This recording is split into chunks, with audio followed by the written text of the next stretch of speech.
Hi guys, and welcome to the first lesson in algebra. Algebra is looking at rules that we follow to work out a value. So we might not know the value, but we're going to work it out. So let's start with how much money do you have?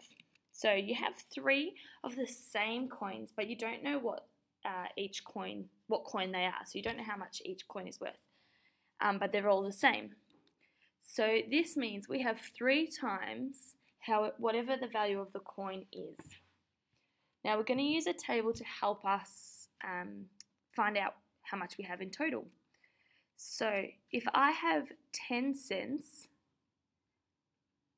and we've got 3 10 cents, so 3 times 10 equals 30 cents. So we've got 30 cents in total.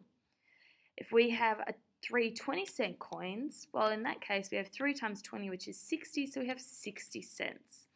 And if we have $1, so 3 lots of $1, we have 3 times 1, which gives us 3. So we can do this when we're not talking about money as well. This is just an example of how we can use it in real life, but sometimes we just use the rules and practice using the rules. Now, we call this top line the in value. That's how much is going into our equation.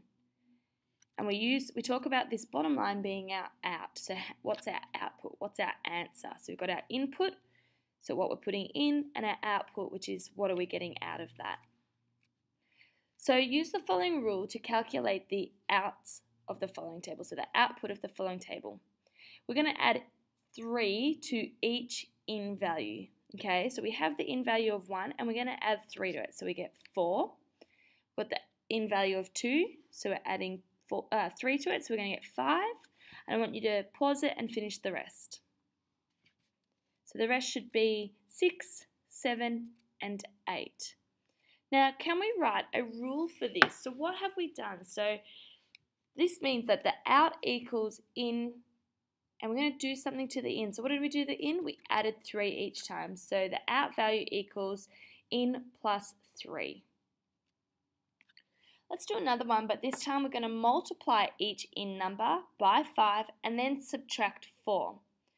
So our first in value is 1. So 1 times 5 is 5. Take away 4 gives us 1. 3 times 5 is 15. Take away 4 is 11. I want you to pause it and do the last 3. So hopefully you got 16, 31, and 46. So can we write the rule for this one? So the out equals what? What do we do to the in? So the first thing we've done to the in is we've multiplied it by 5. So we're going to do out equals 5 times the in value.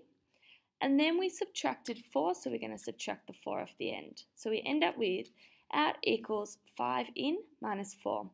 Now when you see something like this, where we have just got a number and a letter, or in this case we've written in, but sometimes you'll just have a letter like the letter A or X or B. What we're actually saying is 5 times that. Okay, so 5 times in.